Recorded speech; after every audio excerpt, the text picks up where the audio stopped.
Oui, nous avons des brochettes de tapioca. Vous avez des brochettes de tapioca? Waouh!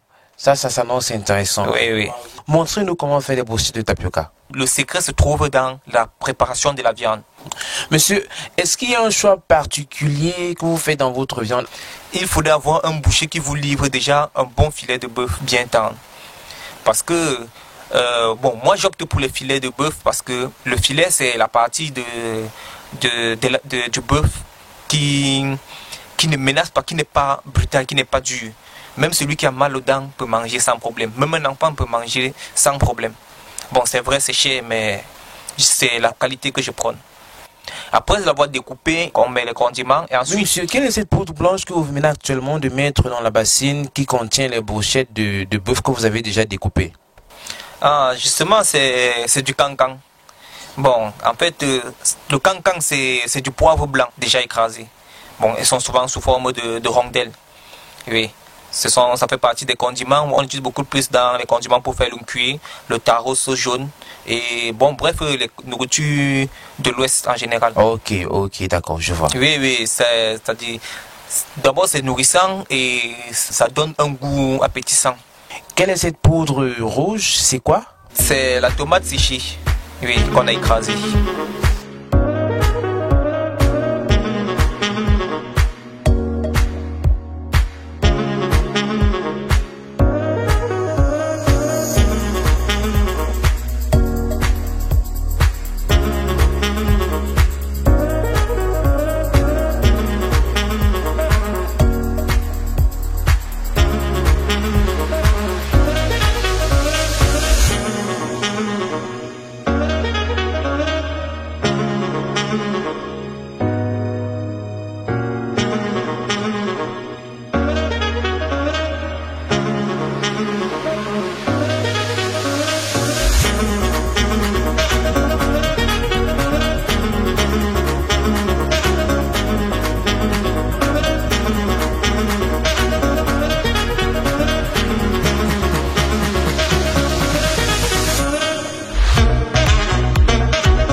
À ce que je vois, vous ne faites aucune transformation sur le tapioca que vous avez déjà acheté localement dans les environs. Donc vous ne trempez pas le tapioca, vous ne le chauffez pas. Je vois bien, donc vous trempez, ok, vous trempez directement les brochettes dans le tapioca. Justement, le tapioca, c'est un tapioca comme tous les autres. Il n'y a rien de spécial à apporter dessus. Bon, vous savez, le plus important, c'est la préparation avant de mettre le tapioca. Donc, le secret se trouve dans la préparation de la viande. Monsieur, s'il vous plaît, pourquoi est-ce que vous versez de l'eau sur votre grillage? Oui, justement, vous savez, la viande, en fait, elle doit cuire. Elle ne doit pas se brûler. C'est pour baisser la température et la rendre un peu plus douce. Là, lorsqu'on pose les brochettes dessus, les brochettes auront le temps de cuire et non de se brûler. J'ai oublié. Pourquoi avoir trempé les brochettes dans ce liquide? Ce liquide-là, vous le trempez pourquoi dans ce liquide avant de le tremper dans du tapioca? C'est donc cette sauce qui fait en sorte que le tapioca fusionne avec les brochettes. Bon, le but aussi, c'est pour que, étant mouillé, le tapioca puisse coller dessus, puisque quand il trempe dessus, avant de verser, de mettre de pointe avec le tapioca. C'est donc cette sauce qui retient le tapioca, fait en sorte que le tapioca fusionne presque avec la viande.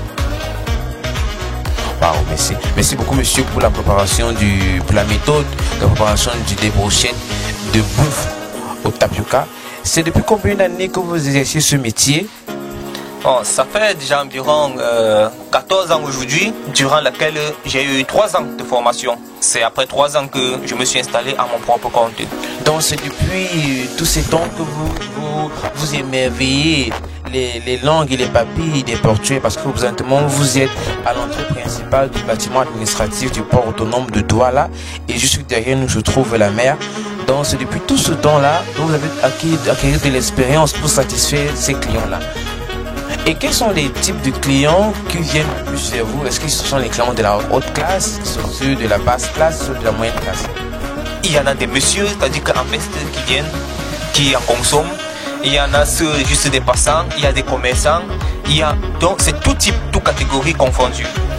Oui, monsieur, c'est à quel moment de la journée? Est-ce que c'est le matin, à midi ou le soir? C'est-à-dire le matin, quand les employés viennent au bureau, ou c'est à midi pendant leur pause, ou c'est le soir qu'ils rentrent du travail, qu'ils aiment plus consommer vos produits dans la fréquence. C'est à quel moment est-ce que la fréquence de consommation des brochettes de tapioca est le plus élevée? Il y a ceux qui déjeunent avec, c'est-à-dire ils arrivent tôt le matin. Il y en a ceux qui prennent pour le déjeuner. À midi, il y a ceux qui prennent soit pour compléter leur plat, soit ils mangent sur place et font de cela leur déjeuner en fait. Ça se consomme à toute heure.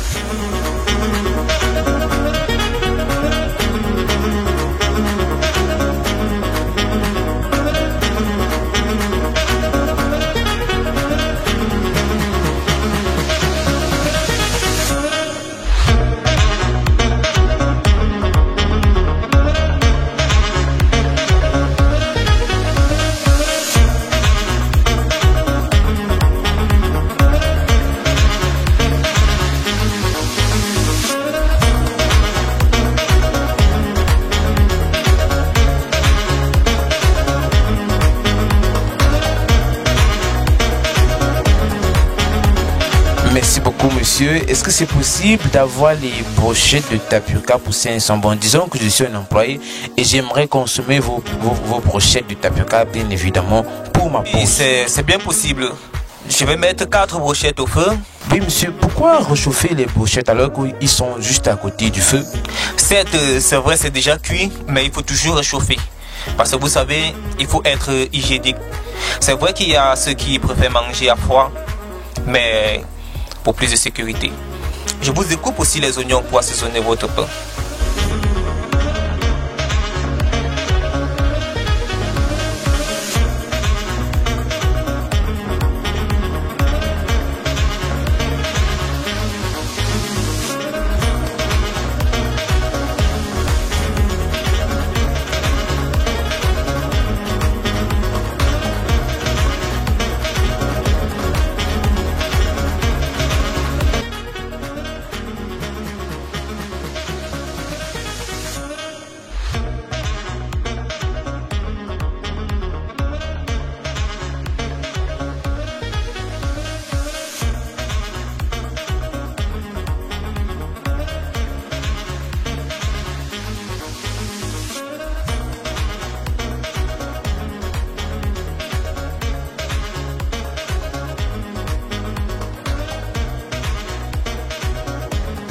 Bon, je profite par là pour vous chauffer aussi votre pain.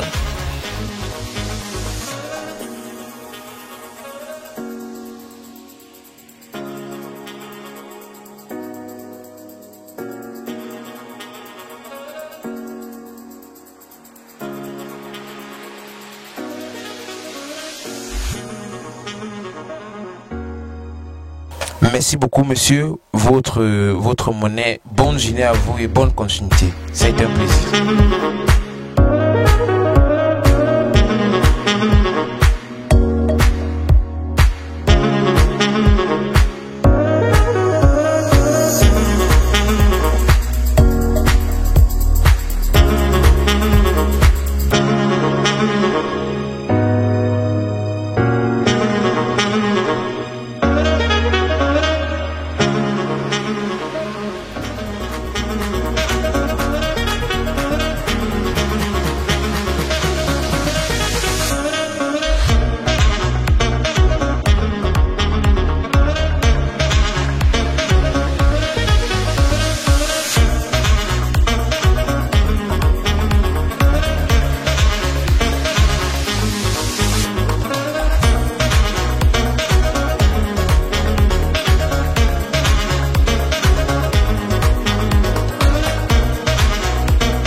Il est actuellement 7h00, 8h temps universel. Nous sommes actuellement au marché d'Ogbassi, un quartier du littoral Douala, précisément au Cameroun. L'état d'urgence ayant été lancé au Cameroun depuis le 17 avril 2020, il y a déjà plus d'une semaine que le port de masque est devenu obligatoire pour lutter contre la pandémie du coronavirus. C'est donc dans ce marché que nous allons rencontrer deux chefs qui ont accepté de nous faire découvrir deux mets traditionnels de l'Ouest. Nous allons ensemble faire les achats dans ce marché. Le mbunga, tout ça, sucré sur le maquereau fumé, pour le ndolé, bien rôti. Il y a maquereau, il y a angèle, il y a la sardine, il y a la morue. Tout ça dans la banane malassée, le mets de pistache. Ça va dans tout.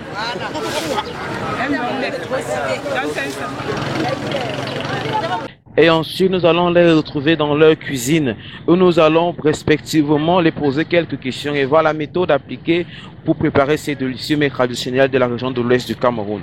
Alors, je vous invite tous à nous suivre.